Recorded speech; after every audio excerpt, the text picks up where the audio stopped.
Hi friends, welcome to my channel. ఈరోజు అయితే ఒక మంచి స్వీట్ రెసిపీ అయితే చేశాను.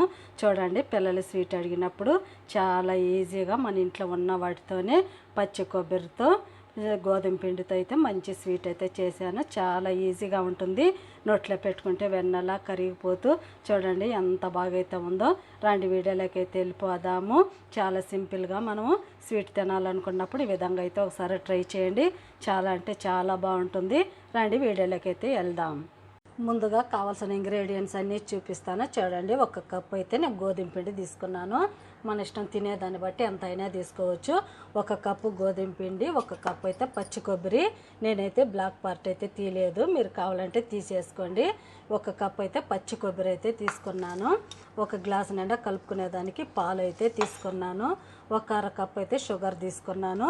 ఇప్పుడు ముందుగా ఇవన్నీ పక్కన పెట్టేసేసుకొని ఒక మిక్సింగ్ బౌల్ తీసుకొని ఈ గోధుమ పిండిని ఇందులోకి వేసేసుకుందాం. ముందుగా జల్లించుకోవాలి. నేను జల్లించుకొని వేసుకున్నాను.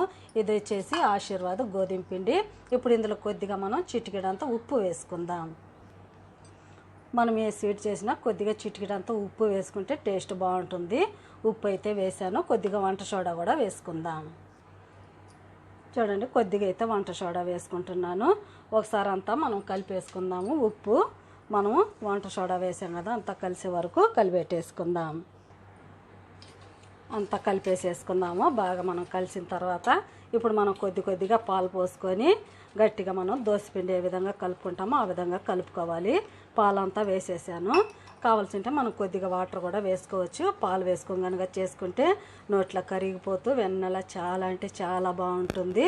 అంత ఒకసారి కలిసే వరకు తిప్పేసి నేను వేసిన పాలు అయితే సరిపోలేదు. చూడండి, గట్టిగా ఉంది. కొద్దిగా అయితే వాటర్ వేసుకుంటున్నాను. కొద్దిగా ఇంకొక అర గ్లాస్ అయితే వాటర్ వేసాను. ఇప్పుడు అంతా మనకి బాగా కలిసేటట్టు కలిపేసుకొని తిక్కుగా మనం ఇలా తీసుకుంటే ఇలా జారుడులాగా రావాలి. కొద్దిగా నీళ్ళు పోసుకొని బాగా మనం తిక్కుగా కలుపుకుందాం. చూడండి, ఇక్కడ చూపించిన విధంగా ఉండలు లేకుండా ఉండలు ఉన్నాయి. చూడండి, ఉండలు అయితే అస్సలు ఉండకూడదు. మళ్ళీ మనం దోశలాగా వేసేటప్పుడు ఉండలుగా ఉంటే బాగుండదు. ఉండలు లేకుండా బాగా స్మూత్గా మనకి క్రీమీలాగా రావాలి. అప్పటి వరకు బాగా ఇలా తిప్పుకుంటూ కలుపుకుందాం. చూడండి, ఈ విధంగా కలుపుకోవాలి. ఎంత బాగా వచ్చిందో చూడండి, ఇలా క్రీమీలాగా ఈ విధంగా అయితే ఉండాలి. ఇలా కలుపుకునే పిండిని మనం పక్కన పెట్టేసుకుందాం. ఇప్పుడు ఈ పచ్చి కొబ్బరి అయితే ఒక చిన్న మిక్సీ జార్ తీసుకొని పచ్చి కొబ్బరి అంతా ఇందులోకి వేసుకోవాలి.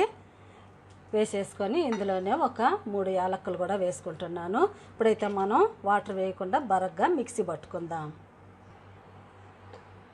చూడండి, ఇక్కడ చూపించిన విధంగా ఇలా మిక్సీ పట్టుకోవాలి. నేనైతే వాటర్ వేయలేదు. కావాల్సింటే మీరు కొద్దిగా వాటర్ వేసుకొని కూడా మిక్సీ పట్టుకోవచ్చు. ఈ విధంగా ఈ మిక్సీ పట్టుకొని పచ్చి కొబ్బరిని ఇంకొక బౌల్లోకి వేసేసుకుందాం. చూడండి, అంత అయితే ఒక బౌల్లోకి తీసేసుకున్నాను. ఇప్పుడు మనం ఇందులోకి కొద్దిగా షుగర్ వేసుకొని బాగా స్వీట్గా ఉండేవాళ్ళు ఇంకా కొద్దిగా వేసుకోవచ్చు. మీరు షుగర్ ప్లేస్లో బెల్లమైనా వాడుకోవచ్చు. నేనైతే షుగర్ వాడుకుంటున్నాను. అంతా ఒకసారి బాగా కలిసేటట్టు కలుపుకోవాలి. ఇలా కలుపుకున్న పిండిని మనం ఇలా కలుపుకున్న ఈ పచ్చి కొబ్బరిని షుగర్ని పక్కన పెట్టేసేసుకొని ఇందులో ఇంకొద్దిగా మనం షుగర్ వేసుకోవాలి. కొద్దిగా ఒక అర స్పూన్ అంతా షుగర్ వేసుకుంటున్నాను. ఎందుకంటే మనం తినేటప్పుడు కొద్దిగా చప్పగా ఉండకూడదు. ఇదైతే మనం స్టఫింగ్ వేసుకుంటాం కాబట్టి ఇందులో కూడా కొద్దిగా వేసుకొని కలుపుకుంటే బాగా స్వీట్గా ఉంటుంది. ఒకసారి అంతా కలిసేటట్టు కలిపేసుకుందాం. బాగా ఒక 2-3 నిమిషాలు కలిపేసుకోవాలి. నేను ముందాడ వేయలేదు, అందుకని ఇప్పుడైతే వేసాను. ఒకసారి బాగా అంతా కలిపేసుకొని మనం షుగరు బాగా కరిగిపోయిన దాకా తిప్పేసుకొని పక్కన పెట్టేసుకొని ఈ స్టఫింగ్ కూడా తీసుకొని ఇప్పుడు మనం స్టవ్ వెలిగించుకొని స్టవ్ వెలిగించుకొని ప్యాన్ అయితే పెట్టేశాను. ఇప్పుడు మనం ఇందులో కొద్దిగా నెయ్యి వేసుకుందాము. ఆయిల్తో అయినా చేసుకోవచ్చు. నేనైతే నెయ్యి వేసుకుంటున్నాను. కొద్దిగా నెయ్యి వేసి మనం పెనమంతా ఇలా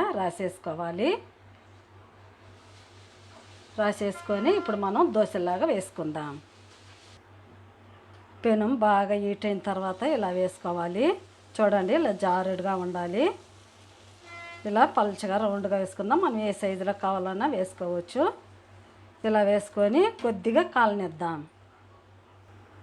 చూడండి, ఇక్కడ పచ్చిదనం అంతా పోతుంది కదా. ఇప్పుడు మనం సైడ్లో కొద్దిగా నెయ్యి వేసుకుందాం, ఎందుకంటే అంటుకోకుండా వస్తుంది. ఇలా సైడ్లో నెయ్యి వేసుకుందాం.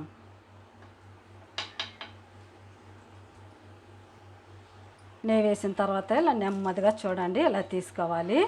తీసుకొని ఇప్పుడు తిప్పేసుకుందాం. ఇంకో వైపు కూడా కాల్చుకోవాలి. చూడండి ఎంత బాగా అయితే వచ్చిందో. ఈ పక్క కూడా కొద్దిగా కాలిన తర్వాత తీసుకొని మనం స్టఫింగ్ వేసుకుందాము. నెయ్యితో కాలిస్తే చాలా అంటే చాలా బాగుంటుంది. ఇప్పుడైతే తిప్పేసుకుందాము.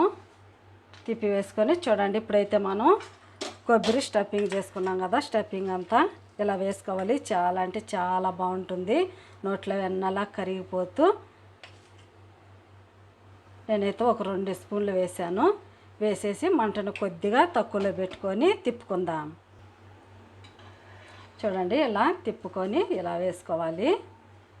వేసుకొని ఇలా చుట్టూరా ఇలా మనం ప్రెస్ చేస్తే అంటుకుంటుంది. ఇలా అంటించుకొని అటు ఇటు తిప్పుకుంటూ కాల్చుకోవాలి. ఇప్పుడు ఇంకొక పక్క కూడా తిప్పి వేసుకుందాం. నెమ్మదిగా ఇలా తిప్పుకోవాలి. ఇప్పుడు ఇంకొద్దిగా నెయ్యి వేసుకుందాం. నెయ్యి వేసుకొని మనకి మంచి రోస్ట్ అయ్యే వరకు అటు ఇటు నెయ్యి వేసుకుంటూ తిప్పుకుంటూ కాల్చుకోవాలి. ఇప్పుడు ఇంకొక పక్క కూడా తిప్పుకుందాం. స్టఫింగ్ కింద పోకుండా కలుపుకోవాలి, తిప్పుకోవాలి. ఈ పక్క కూడా నెయ్యి వేసుకుందాం. మంచి గోల్డెన్ బ్రౌన్ కలర్ వచ్చే వరకు తిప్పుకుంటూ కాల్చుకోవాలి. చూడండి ఎంత మంచి కలర్ అయితే వచ్చిందో. ఇలా సైడ్ అంతా ఇలా అంటించుకుంటే పైన క్రిస్పీగా లోపల స్టఫింగ్ స్వీట్గా చాలా అంటే చాలా బాగుంటుంది. ఇలా అటు ఇటు తిప్పుకుంటూ కాల్చుకుందాం. మళ్ళీ ఇంకొక పక్క కూడా తిప్పుకుందాము. మంచి కలర్ అయితే రావాలి. చూడండి ఇంకా కొద్దిగా ఫ్రై చేసుకొని తీసుకుందాము. నెయ్యి వేసుకుంటూ కాల్చుకోవాలి, అప్పుడే బాగుంటుంది. మళ్ళీ ఇంకొక పక్క తిప్పి వేసుకుందాం.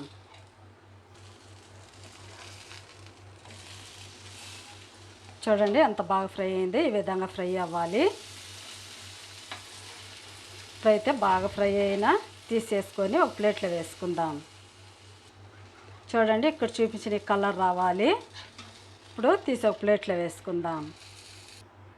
ఇప్పుడు మళ్ళీ ఇంకోటి కూడా వేసుకుందాము. మళ్ళీ కొద్దిగా ఆయిల్ రాసుకొని నెయ్యి రాసుకొని ఇంకొకటి కూడా వేసుకుందాం. సేమ్ ఇది కూడా అలాగే వేసుకోవాలి. ఇలా పల్చగా కొద్దిగా, మరి ఎక్కువ పల్చగా కాకుండా కొద్దిగా మందంగా వేసుకోవాలి. ఇప్పుడు బాగా కాలిన తర్వాత వేసుకుందాం. ఇప్పుడు సేమ్ ఇది కూడా ఇలాగే తిప్పేసుకొని అన్నీ ఇదే విధంగా కాల్చుకోవాలి. ఇప్పుడు మళ్ళీ నెయ్యి వేసుకొని పైన కూడా స్టఫింగ్ వేసుకొని అన్నీ ఇదే విధంగా కాల్చుకుందాం. ఇది కూడా స్టఫింగ్ ఇలాగే వేస్తున్నాను.